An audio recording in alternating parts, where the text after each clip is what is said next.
5,000원인가? 이름하고 그 내가 힘이 잘 안 보여 못 쓰거든요. 여기서 준다. 그런데 희수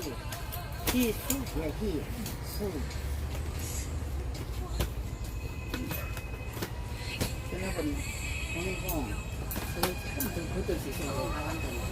1405 네, 8442 동네 아니 여기 좀 여기 안 고 불당이죠. 안 됐어요. 그럼 온 거. 아니야 지켜요. 작곡하는 거 같아.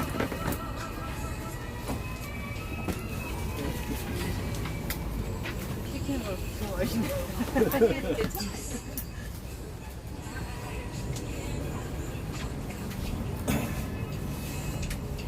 아, 이따가 끊는 거구나. 아, 이따가 끊는 거구나. 아니, 아니 지금 나갔다고. 안 나가요. 절대 안 나가요. 교수님만 지키는 거 보는 거예요? 불편하시잖아요. 아니, 안 되잖아. 써놓은 없지? 사진은 92 400 922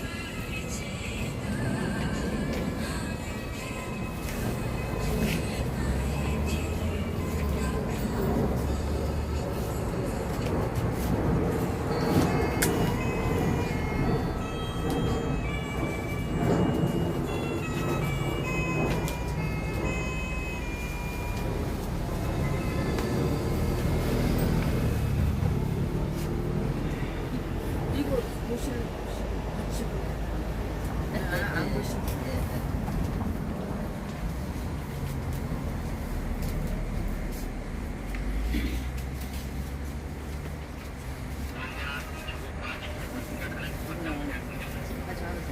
네. 그냥 이제 따라갔다 오니까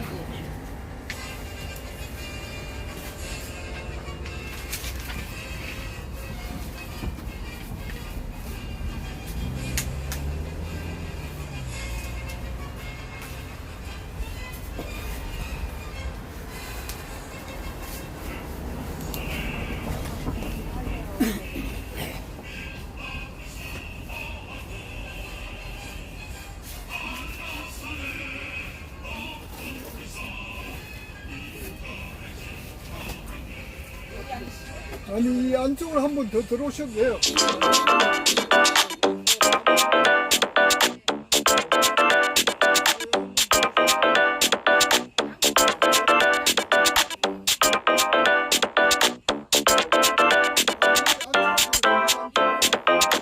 이 안쪽으로. 이 안쪽으로 것 같아요. 땡기세요. 더우실까봐. 이자 들고. 아니 좀 더운.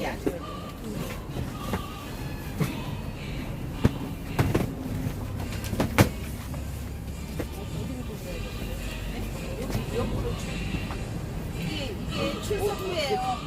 나중에 술을 좀 드려야 되니까 다 빠지지 말고 쓰세요. 아니, 저기. 예? 아, 내가 기억을 안 받았는데. 아 그래도 이제 그걸로 체크하는 게 오늘 받은 사람 다 체크되고 다음에 또 체크되고. 여기 거기세요? 아니, 나 기억도 안 받았는데. 아무도 안 했는데. 그러니까 아니 오늘 받으셨잖아요. 오늘 날짜 받는 거. 아, 몰랐어.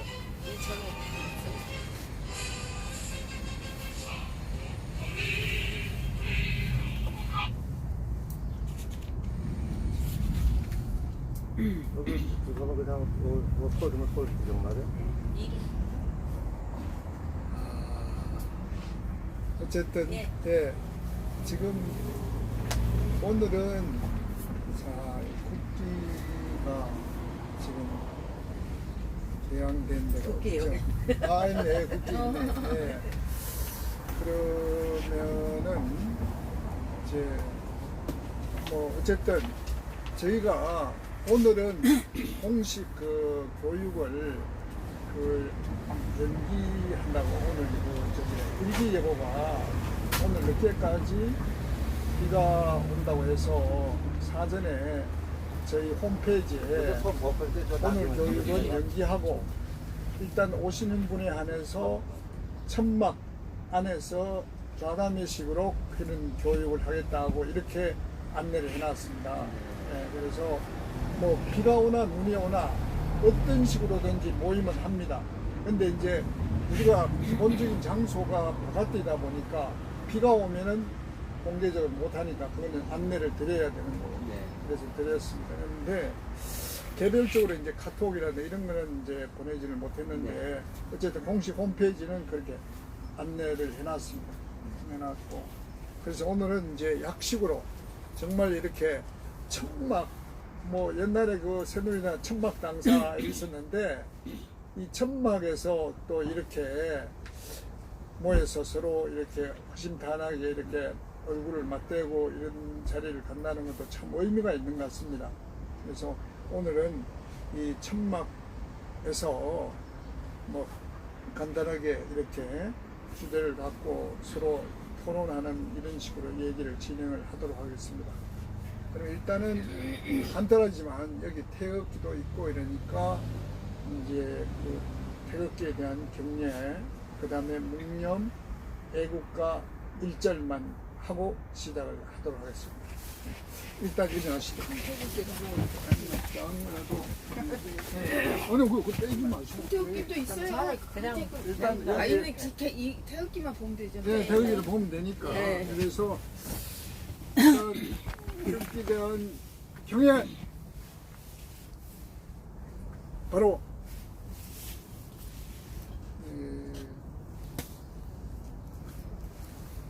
순국 선열과 애국 열사들에 대한 묵념을 하겠습니다. 묵념 시작.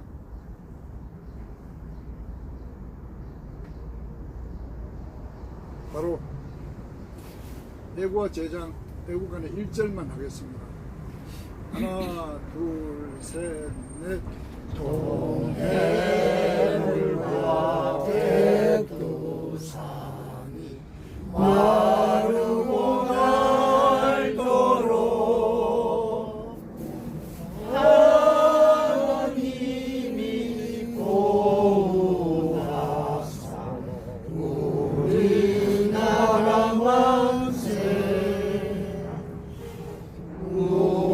무궁화 삼천리 화려강산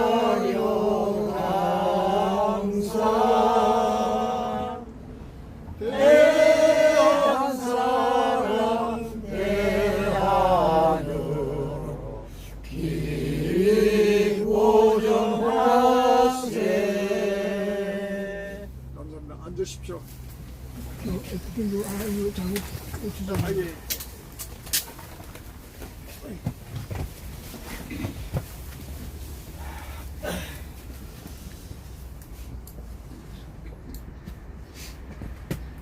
저게 그 지난번에 그 이게 참고 자료 그걸 해서 그 이제 교육을 잠깐 했는데요.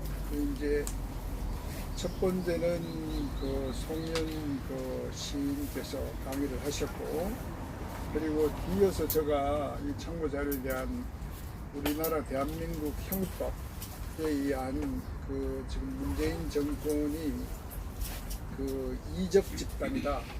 그 왜 이적 집단이라고 얘기할 수 있느냐? 그거에 대한 그 실제적인 상황이라는 게 작년 9월 19일 평양에서 문재인과 김재인이 문재인과 김정은이 체결한 남북 군사 합의서 그것을 헌법과 법률의 그에 근거하지 아니하고 일방적으로 문재인이 지금 2018년 11월 1일부터 휴전선 일대에 시행을 하고 있고, 그 남북 군사 합의서의 내용 자체가 기본적으로 소위 불평등 조약이다. 왜 불평등 조약인가? 적어도 국가의 어떤 원수라면 자국의 이익을 위해, 특히 자국의 안보에 관해서는 한치의 오차도 없고 양보도 없어야 하는데, 우리가 휴전선 일대를 중심으로서 이 남북 군사 합의서를 시행하는 그 군사 합의서 내용을 구체적으로 보면 이렇습니다. 이 38선을 기점으로 해서 1시간 이내에 이남 오면 우리가 고양이라든가 인천 뭐 광역시하고 경기도 일어나고 이랬는데 여기에는 약 2천만 명의 남한 국민들이 생존을 하고 있고 삶의 터전입니다. 그런데 반대로 휴전선을 기점으로 해서 1시간 이내로 이북을 가보면 거기 저 개성이 제일 큰 도시입니다. 그리고 나머지는 전부 다 군인들이 거주하는 군사 도시에 가깝습니다. 그러니까 전체적으로 보면 100만 명도 채 안 되는 사람들이 살고 있는 그런 거예요. 2천만 명 대 100만 명 같으면 20분의 1 아닙니까? 근데 이건 뭘 얘기하냐? 자기네들은 남침을 하기 위해서 24시간 기습 남침을 노리고 있는 이 군사 이런 거를 작전 지역으로 이렇게 해놓고 우리는 그런 거 관계없이 물론 휴전실 때에 군인들이 배치되어 있지만 그 1시간 이내에 보면은 실제로 그런 거와 관계없이 선량한 국민들이 생존을 하고 있는 생존권 지대예요. 근데 이거를 똑같은 어떤 그런 조건으로 군사 계약, 군사 합의를 그걸 한다는 자체가 국가 원수로서는 자격을 상실하는 거예요. 그리고 또 보면 서해안, 해안 쪽으로 보면 서해안에 NLL이라는 그 해안 그 국경선이라고 할 수 있는 NLL선이 있는데 여기를 보면 어떻게 되어 있냐면 군사 합의서 내용에 보면 북한 NLL 기점으로 해서 북한은 초도 그러니까 여기 개성을 해서 조금 더 올라가면 약간 티 나온 점이 있는데 거기 초도라는 섬이 있는데 그 기점으로 해서 개방을 하고 우리는 NLL 기점으로 해서 여기 저기 그 덕적도라고 우리 그 지금 국제공항이 영종도 있잖아요. 국제공항 그 바로 부근까지예요. 그러니까 이걸 갖다가 NLL 기점으로 따지면 남쪽으로는 80km에서 85km 정도를 개방하는 것이고 NLL 기점으로 북쪽으로 그걸 하면 약 40에서 45km. 그러니까 해안 경계에서도 불평등 계약. 우리는 80배로 더 개방하고 북쪽으로는 40km, 45km 그 초도 그 기점을 그걸 한 거예요. 이제 그런 게 있고 금년 또 5월 17일부터는 문재인이 어떤 명령을 했냐면 연평도가 실제로 그 북한 해안포에서 정말 가까운 거리에 있는데 거기에 등대가 있습니다. 등대가 지난 45년 동안 등대가 있지만 등대를 켜지를 못했어요. 왜 켜지를 못했냐? 북한 사거리에 완전히 집중되어 있기 때문에 그 원적이기 때문에 내 여기 있다 총 쏴라 그런 거나 마찬가지이기 때문에 야간에는 안 켰습니다. 근데 문재인이가 아주 다 뭐 군인이라든가 전문가들 의견 다 무시하고 지금 평화시대가 왔으니까 5월 17일부터 자정부터 군사 이제 등대를 켜라 해서 실제로 지금 등대를 켜고 있답니다. 이런 것들이 이해할 수 없는 어떤 그런 이제 군사 이 관계에서 왜냐하면 우리가 군사라는 거는 정말 0.01%의 그 어떤 설마 쟤네들이 우리 죽이라 쳐들어올까 전쟁이 일어날까 그런 거는 생각하면 안 된다는 거예요. 100% 10번 100% 완벽하다고 해도 0.001%는 거기 미비한 게 있고 험이 있고 하자가 있는 거예요.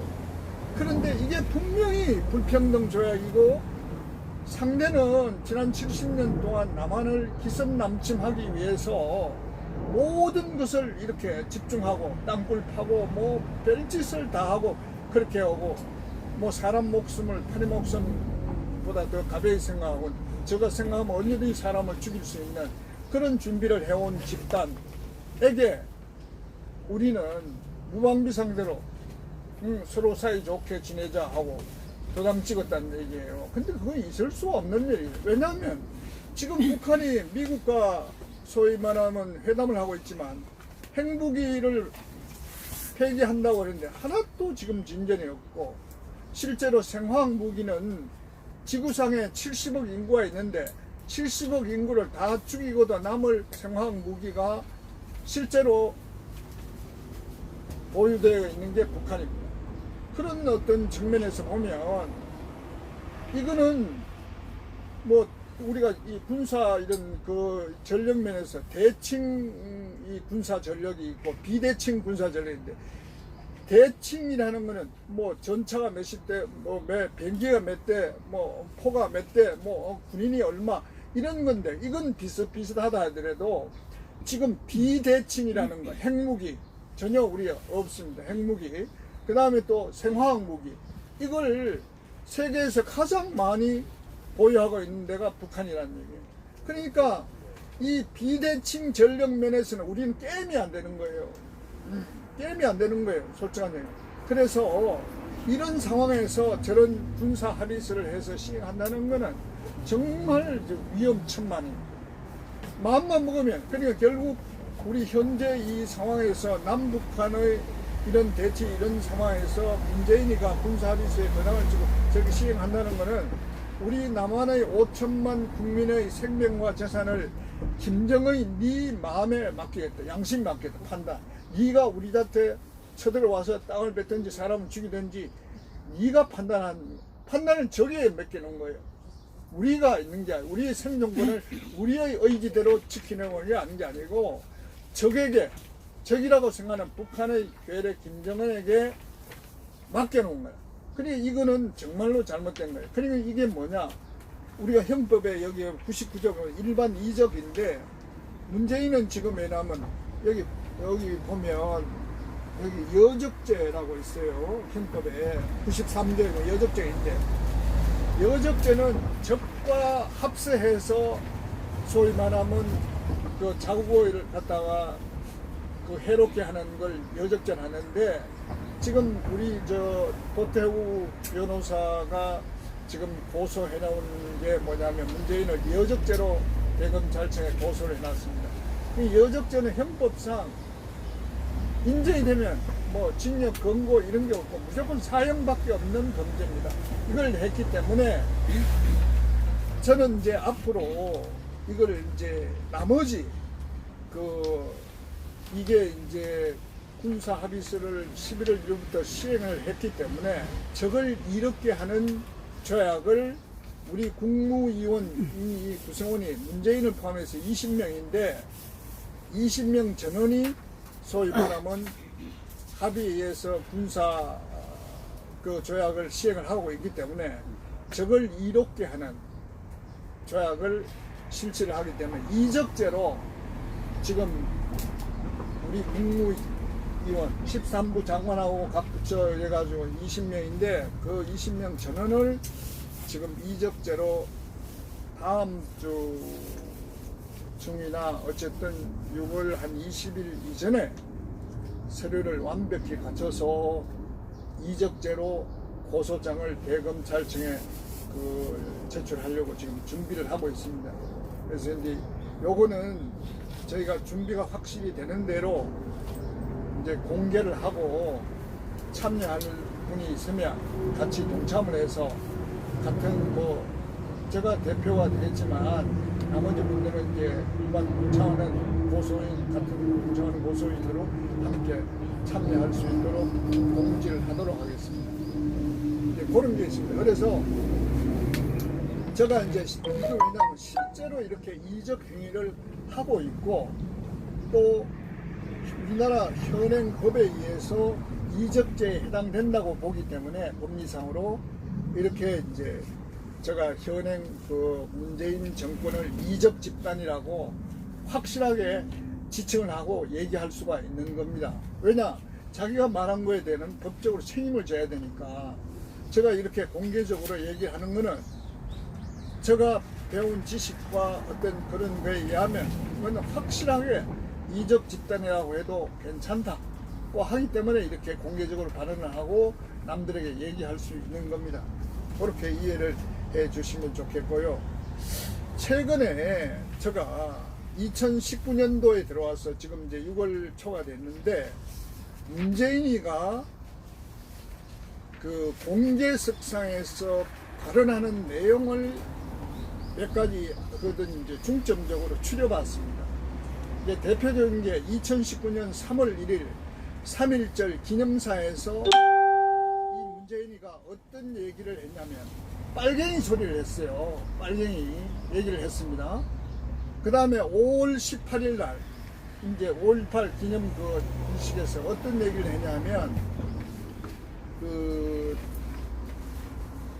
독재자의 후예라고 그 자유한국당을 그렇게 지칭을 했습니다. 그러니까 이제 박정희, 뭐 전두환, 노태우 이런 군사 정권의 후예라고 이렇게 독재자의 후예라고 이렇게 지칭을 한 거예요. 보수 이런 거를. 그 다음에 이제 엊그제 6월 6일 날 어떤 그 있냐면 6월 1일 날 지금 이제 그 이 기념회하고 추념사죠. 추념사에서 북한에 있어가지고 북한 정권이 소위 막 훈장, 공로로 훈장을 수여한 김원봉이라는 자에 대해서 얘기를 했습니다. 그리고 돌아와가지고 청와대에 우리 이 순국 장병 또 애국 그 가족 그들을 모여가 오찬을 했는 청와대에서 거기에 참고 자료라고 하는 거 조그마한 책자를 줬는데 어떤 책자를 줬냐 하면 김정은과 문재인이 저기 백두산에 가서 손잡고 이렇게 그 해서 사진 찍은 거 그거를 거기 온 그 순국 장병 유가족 그 유공자 그 가족들에게 배포를 한 거예요. 자랑스럽게. 그래서 저는 이제 유심히 지금 문재인이가 하고 있는 이 말과 행동과 어떤 정책과 이런 것들을 분석하고 이게 추려보는데 금년 들어와서 이런 줄거리를 보면 문재인이가 왜냐하면 이 기념식을 이렇게 할 때 우리가 기념사를 대통령이 낭독을 하고 하면 그게 그냥 하는 게 아니고 참모진이 그 말을 사전에 이렇게 전부 다 가려서 소위 말하면 심사를 하고 그래가 대통령이 오케이 해서 그걸 들고 이 낭독을 하든지 어떤 연설을 하는 거 아닙니까? 그러면 이게 간단하지가 않다는 거죠. 그게 왜냐하면 그게 정책의 기조고 이 사람들의 사고방식이고 거기에 어떤 의미가 다 함축되어 있는 걸 얘기를 한다는 거죠.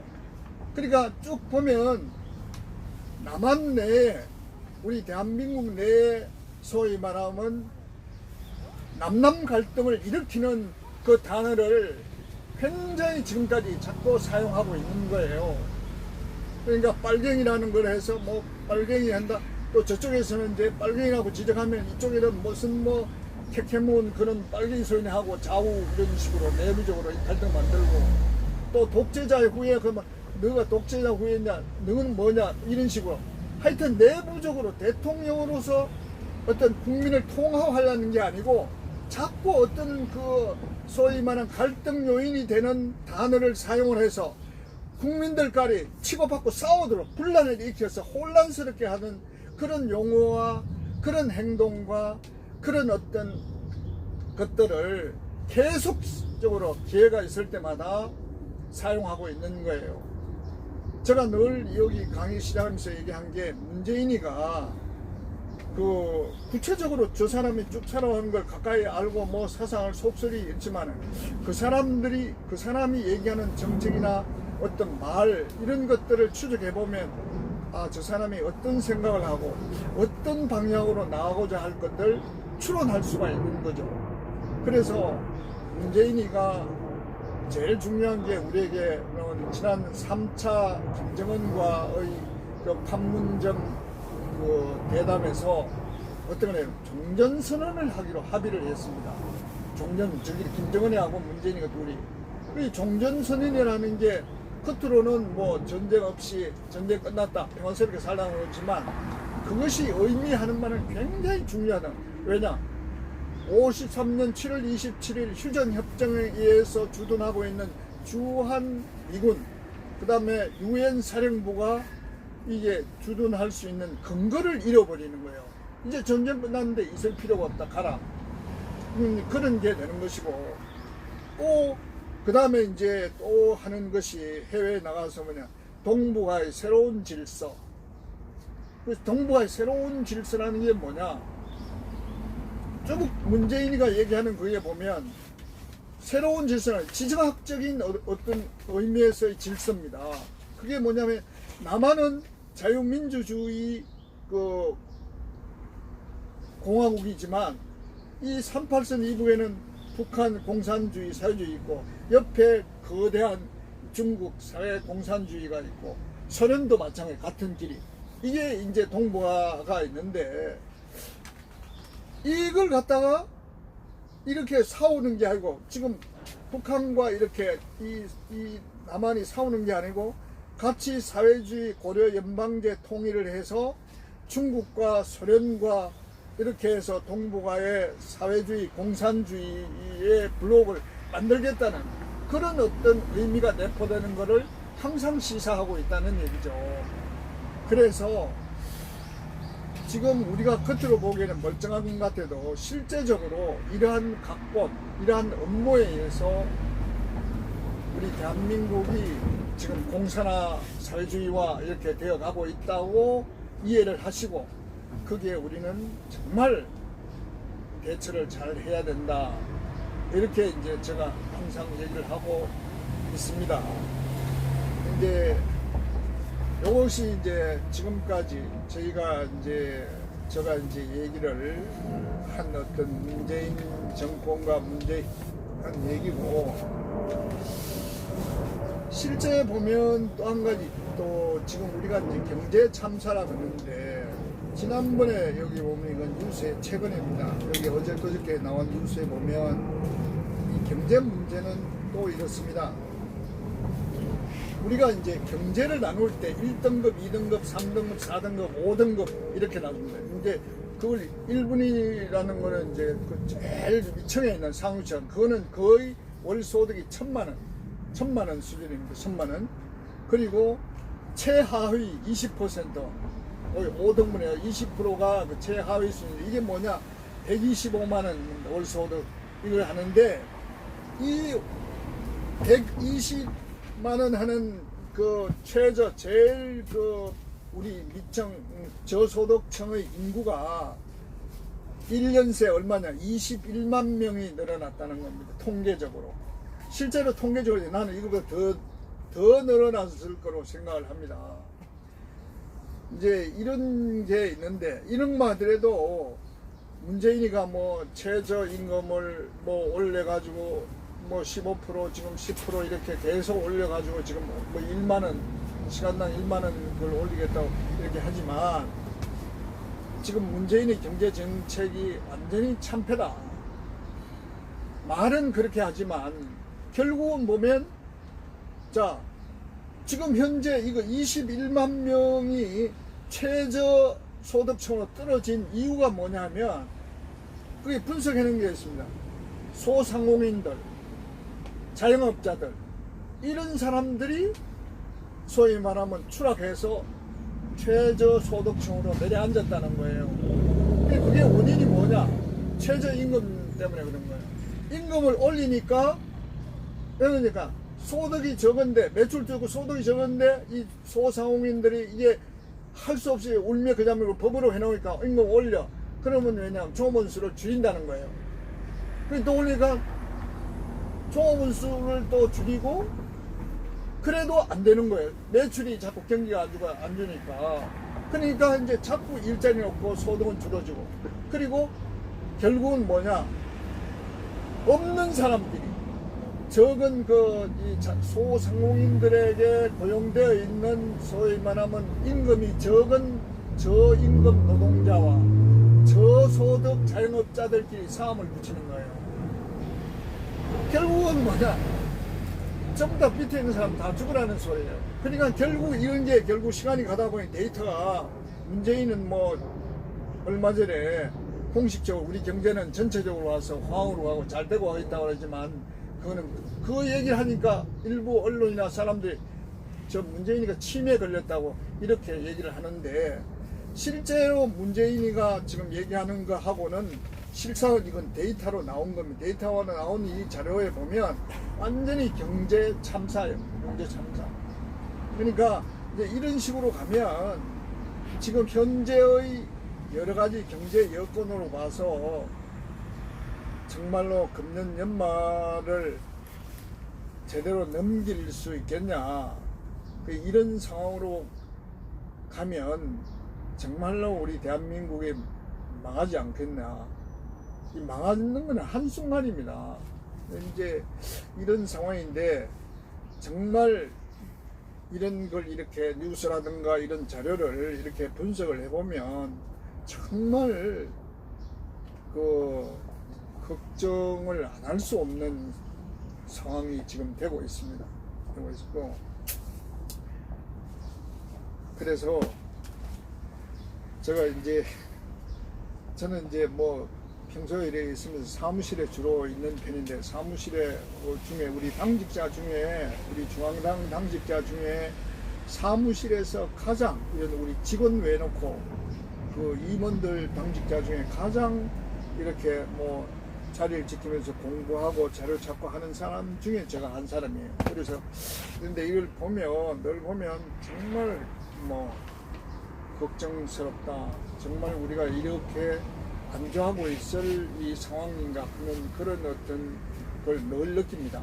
그리고 얘든 이제 그리고 또 실제로 저희 방에 저 방에 지금 현재 거기 방에 저 혼자 지금 거의 사용을 하고 있는데요. 가끔 이제 일주일에 한 번씩 우리 그 외국 동지들의 그 법률 상담, 소송이나 고소나 어쨌든 살면서 상담하는 분이 전 강제에서 와서 상담을 하기 때문에 그 법무부인 변호사가 한 분이 나와서 상담을 해줍니다. 그런데 가끔 변호사가 상담하고 난 뒤에 또 변호사하고 상담을 해도 이게 마음에 그게 흡족하지 않기 때문에 또 남아서 저하고 또 이렇게 상담을 하는 분이 있어요.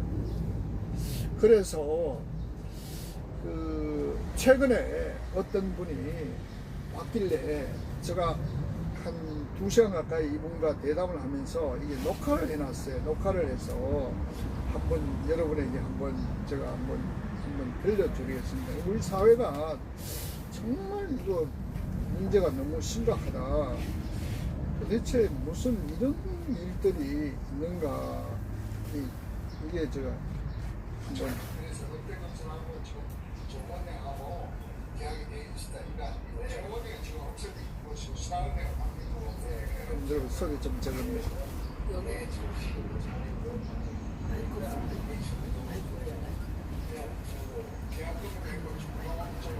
아 이게 너무 적어서 이게 아니 이제 이게 뭐냐 하면요. 이게 저게 내용이 그렇습니다. 이게 내용인데 내용을 얘기하자면 제가 이제 이걸 간추려 좀 해서 정리해서 동영상으로 올리려고 그럽니다.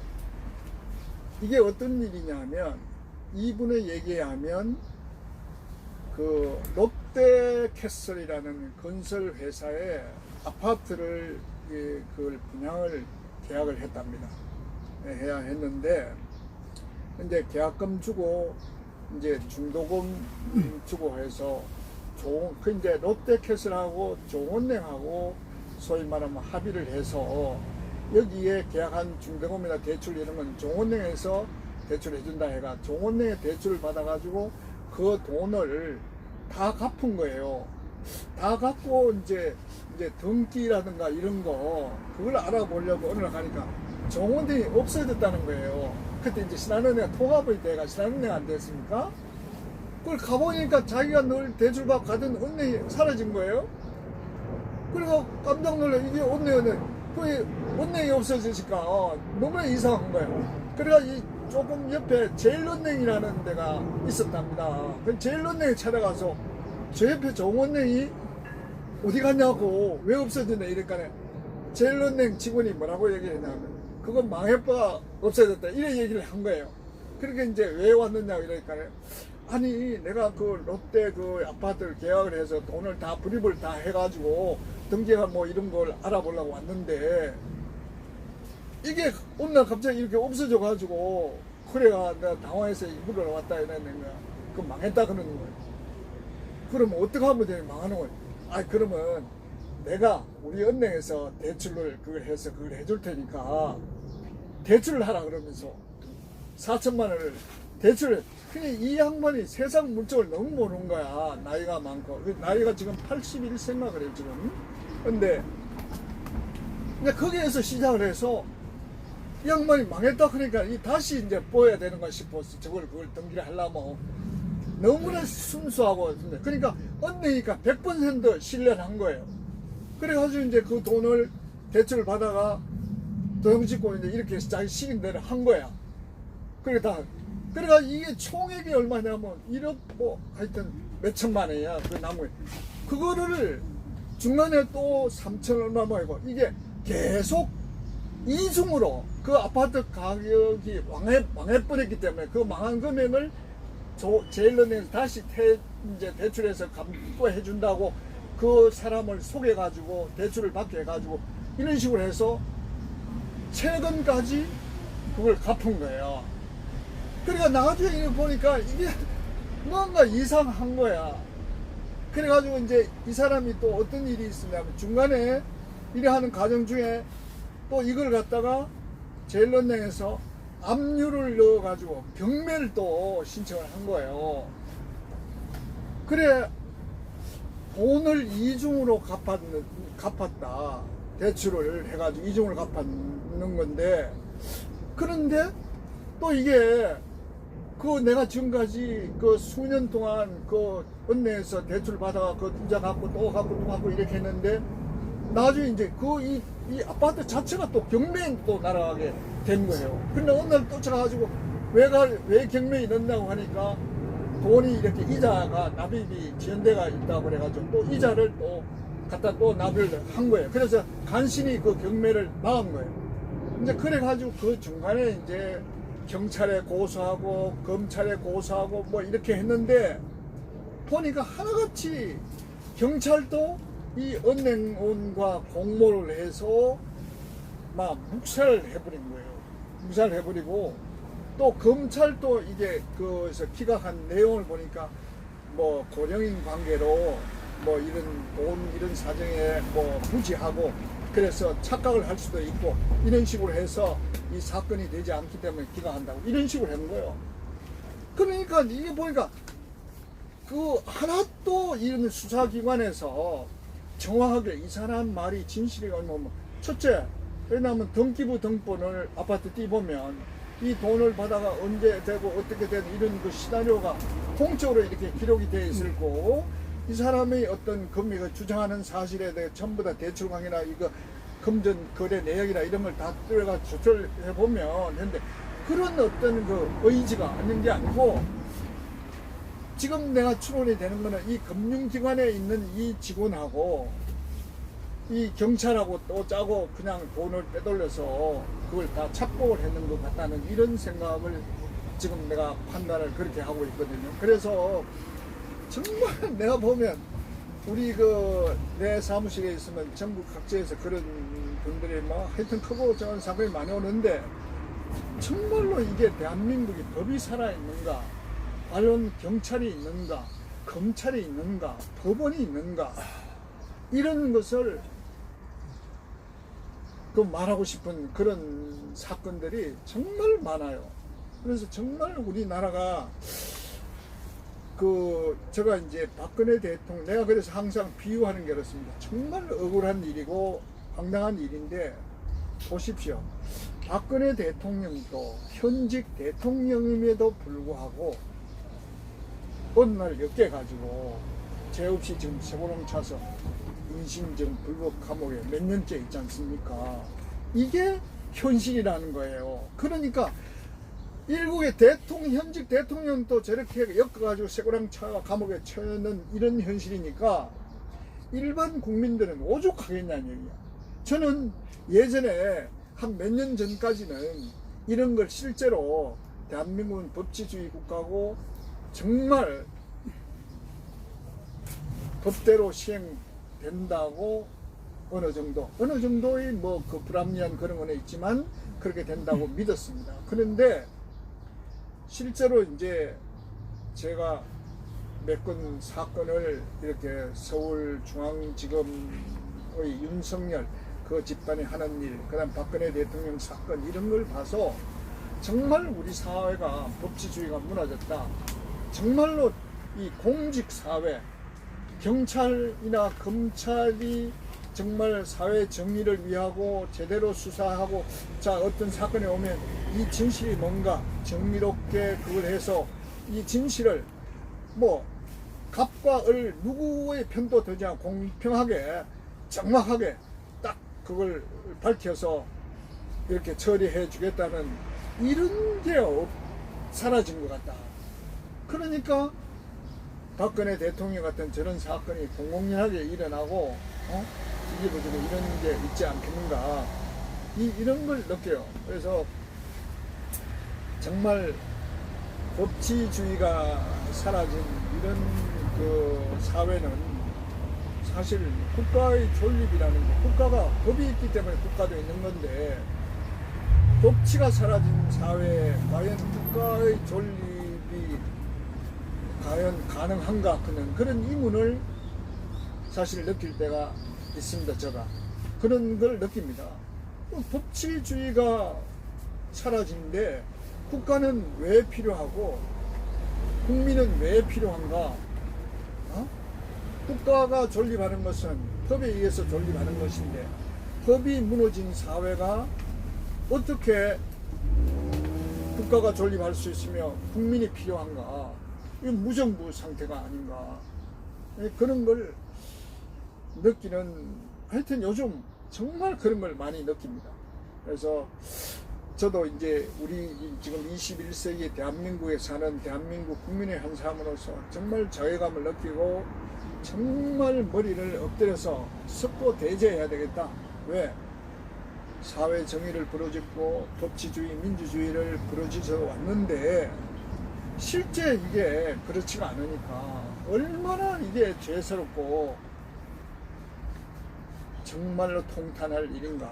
정말 이 나라를 바로 세운다는 것, 법치주의를 바로 세운다는 것, 정말로 중요한 일인데, 정말 오늘 현실이 이러니 저 자신도 어찌해야 될 바람인지, 차라리 뭐 내 한 몸이 저 광화문에 가서 뭐 이렇게 유서를 쓰고 뭐 이 휘발유 끄고 죽어서 법치주의가 살아난다면 그렇게라도 할 수 있겠지만, 지금 내 혼자 죽어서 그렇게 될 일도 아니지 않습니까? 지금 상황이.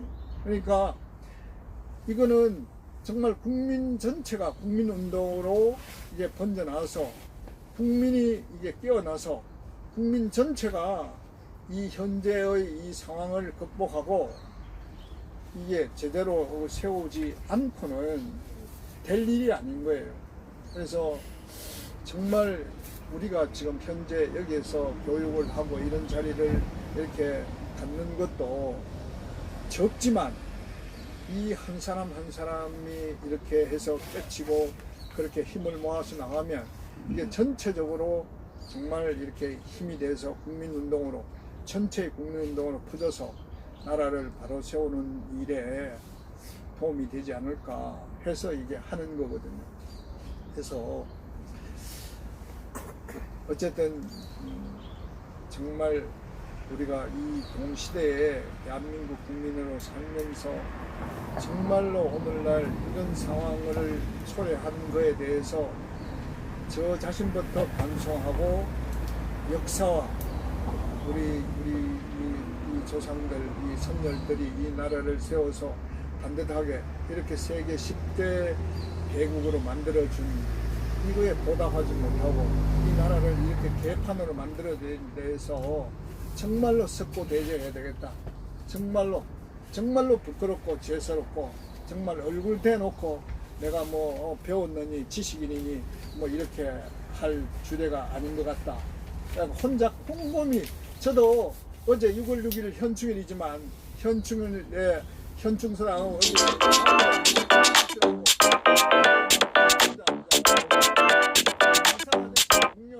생각이 생겼습니다. 정말 도대체 어디로 갈 것인가, 나라가 어디로 갈 것이고 앞으로 어떻게 해야 될 것이고, 그에 대한 이런 생각으로 어제 하루 종일 집안에 있으면서 생각을 했습니다. 생각을 했는데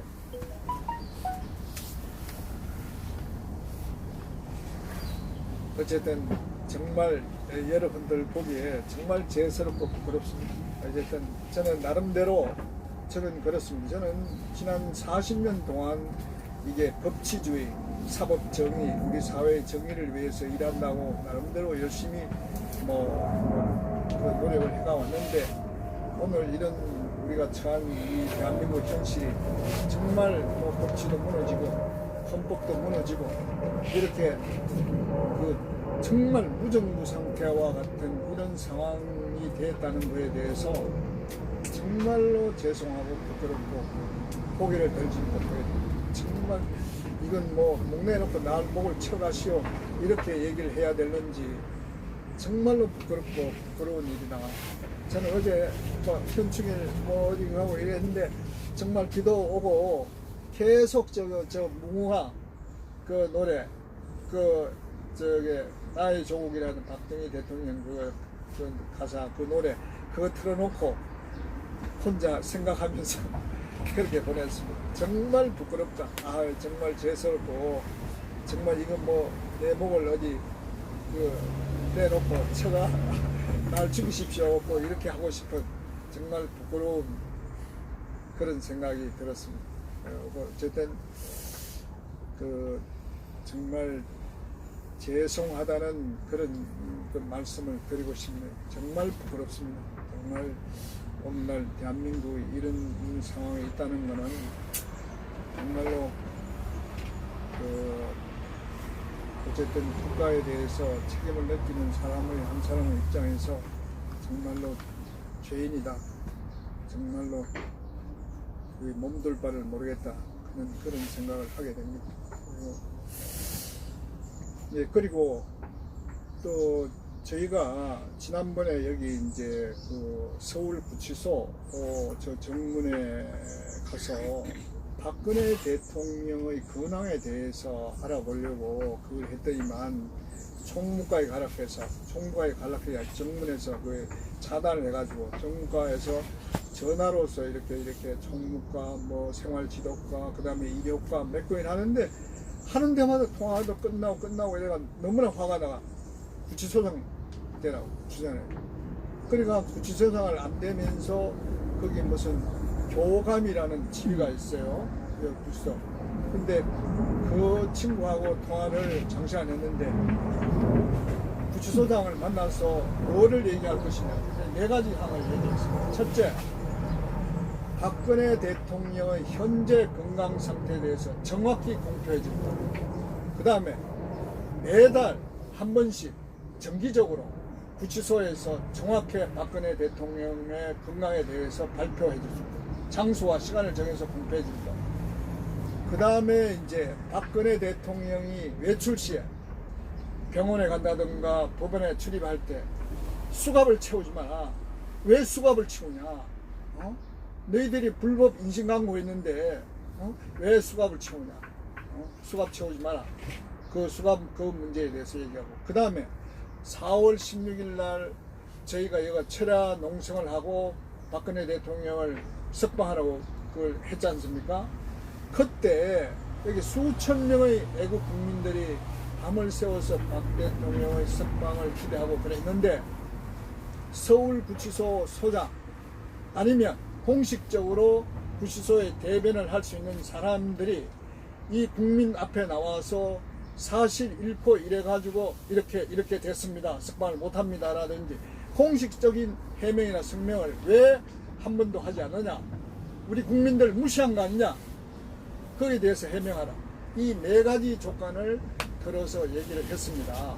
그래서 그걸 정확히 문서화해서 구치소장에 보고하고 저한테 결과를 답변을 하기로 했는데 그날 오전에 그래가지고 점심시간 지나가지고 그래 했는데 한 오후 한 4-5시쯤 돼서 제가 중앙당 당사로 갔는데 구치소에 전화가 왔어요. 그 지금 그 주장한 사실에 대해서 소장한테 얘기를 해가지고 그걸 했으니까 전화로 답변하겠다는 거예요. 그래서 내가 전화로 답변하지 말고 정식 문서화해서 우리 중앙당사 박근혜 대통령 구축위원회 위원장 강동근 앞으로 답변을 해도 문서로 해서 그래서 그렇게 하겠다고 얘기를 했습니다. 그래서 오늘이나 아니면 다음 주 월요일이나 좀 돼서 답변이 올 것 같습니다. 올 견에 오면 여러분들 앞에 그 답변 내용을 공개해 드리고 그 답변에 따라서 우리가 어떤 행동해야 할 어떤 그런 문제에 대해서 한번 또 토론을 할 수 있는 그런 기회를 갖도록 하겠습니다. 그게 이제 그저께. 그 옆에서는 우리가 저가 통화하는 데는 이제 아예 통화를 제일 볼륨을 크게 높여가 했기 때문에 곽춘자 우리 그 여기 분 같이 옆에서 같이 들면서 또 같이 뭐 그쪽에서 하는데 박순자 씨가 거들어서 막 욕도 하고 막 항의도 하고 그랬어요. 저 옆에 있는데 그랬습니다. 하셨습니다. 통화하실 때 네. 녹음하셨어요? 녹음을 제가 못했습니다. 하셔야 되는데 네. 녹음하셨어야 되는데 네. 뭐. 어쨌든 뭐 핵심적인 내용이 그런 거니까 그래서 이제 거기에 통화한 내용과 어떤 그에는 제가 이제 개인적으로 기록을 다 했어요. 왜냐하면 처음에 직책을 얘기하라고 그랬고 이름을 얘기하라고 그랬고 그래서 두 사람과 통화를 했습니다. 교사라는 교정직 직업이 교사, 교감 이런 직업이 있습니다. 직책이 그래서 해서 기록을 다 남겨놨습니다. 법무부 직원이